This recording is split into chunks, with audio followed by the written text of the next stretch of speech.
And we take a look at Riverina and Farah and Jace just slipping out the studio to catch up on some more results for us. But last week in what was a fantastic game of football played in Farah by the Rock Yerrin Creek, they got home over the Northern Jets up at Oriah Park, getting there 17-11, 113 to 10-9, 69. It's a long road trip up that far, but gee, when you come home with the points, you play good football like the Rock Yerrin Creek did. 5 goals to 1 in the first quarter. They added 6 goals to 3 in the second. They put 3 goals to 1 on in the third, and then it was 3 goals to 4. The Northern Jets, a bit of a late fight back, but it was all done by that stage. And with Bierman booting 6 goals and Kerrin 5 and Russell 4, those 3 players kicked 15 of the 17 goals, which is why the Rock Yerrin Creek were just way too good in the end. And Bierman, Hannum, Ridley, Budd and Hancock were the better players. And also Cool. He was cool for the game and would have enjoyed a win up there in the game at Oriah Park. Wallace with a couple, and it was Tyus and Coate were the better players for the Jets. In other matches, the North Wagga Saints 11-13-79 beat the Barellan 2 Blues 4-2-26. Then the East Wagga Coringal playing well 12-13-85 to Collyamberley 8-50. In the 2 Wagga sides, the Saints and the Hawks are both going okay right now. And in this match, Collyamberley had Hillier with 3, and Pound, Collison, Clark, Light and Hydrel booted singles. Breed, Light, Hillier, Mader, Spencer and Lyle were the better players for Collyamberley. Rogers 3 for East, while Curran was the better player for them. And we go finally to the other game. Marra Bombers 18 goals, 24-132, beating Temora 7-4-46. Unfortunately, therefore, Temora, they haven't been able to get their first win of the season. And Marra, one of the top sides, if they had a kick straight, had 42 scoring shots to 11. Might have even kicked 30-odd goals in this match. But Lawton with 8 for them, and Emery, Reynolds and Lawton, that's Jay Lawton, the better players. And Jenkins and James also played okay too in the match. This week's matches for the round of matches in Farrell, we go to round number 6, and this is a really important weekend because East Wagga play Marra Bombers, 2 of the top sides at Gumley Oval. Tell you what, I reckon Marra Bombers can get home here. North Wagga Saints play the Northern Jets. This is in Wagga at McPherson. The Jets come off of a loss last week. They'll be disappointed with that. I reckon the Saints can win. The bottom 2 sides play each other, the 2 rival sides too. The Barellan 2 Blues take on the Temora Kangaroos at Nixon Park at Temora. I'll tell you what, I reckon that this is going to go right down to the wire. Maybe Barellan will just get home. And it is the Rock Yerrin Creek versus the Charles Sturt University. University coming off the bye from last week, and at the Rock Recreation Ground, I'll tell you what, they're a good chance to beat Charles Sturt. I reckon a very, very evenly matched couple of sides here.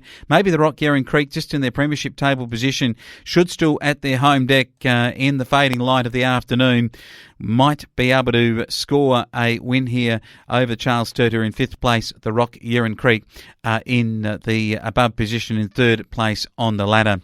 Let's move ourselves now to the Riverina. And in the Saturday match last week, it was the Griffith Swans getting done by the Wagga Tigers, 13-8-86 to 9-10-64. A big win for the Tigers to get their season back on track after some indifferent form.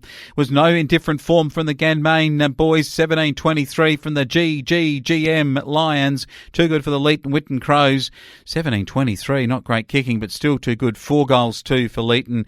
And Coolaman, it was a big match with them and the MCU Goannas, and gee, if these 2 sides don't feature later in the season, I reckon they might. It was the Mangalapa Cookadinia United East Lake Goannas, 12-11-83 to Coolaman Rovers, 11-11-77 in an absolute belter of a game. A couple of the names to mention here was Ambler and Kendall with 3 for the Goannas, and D'Souza and Keogh, their better players. Redfern and 4 with 4, and Glynn with 3.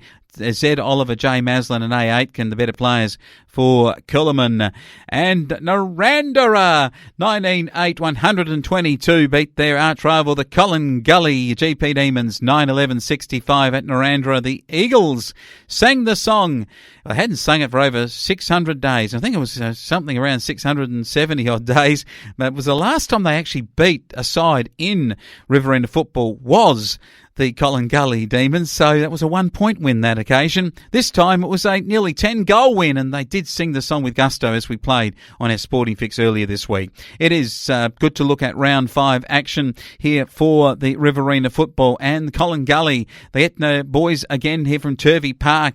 This will be a big one at the Crossroads. Gee, for their season, Gully got to win it. I think Turvey Park will start favourite. Leighton Whitten play Narandra, and these two are old rivals. There is no doubt about that, just up the road from each other. And I reckon Leighton Whitten might return to the winners' circle this weekend. Match of the round, though, goes to Manglapar, and it is the GGM Lions who'll be the visitors, and they will be taking on the Goannas in an absolute beauty. It's Goannas versus GGG. That's it. It's going to be hard-going. Manglapar and the Ganmain Grong Grong Matong Lions. Enough of that. I reckon the tip for the match is an upset for the home side. I reckon the Lions might come across and beat you in this game. Wagga Tigers play Coolaman Rovers, and a bit of rivalry here at Robertson Oval. Look, Coolaman can beat the Wagga Tigers here. They've been in good form, the Coolaman Rovers. Wagga just struggling a little bit. I'm going to tip an upset. I reckon Coolaman will visit the big city. Might do some shopping while they're there and take home the shopping and take home the points against the Tigers. It is a big weekend of Riverina footy.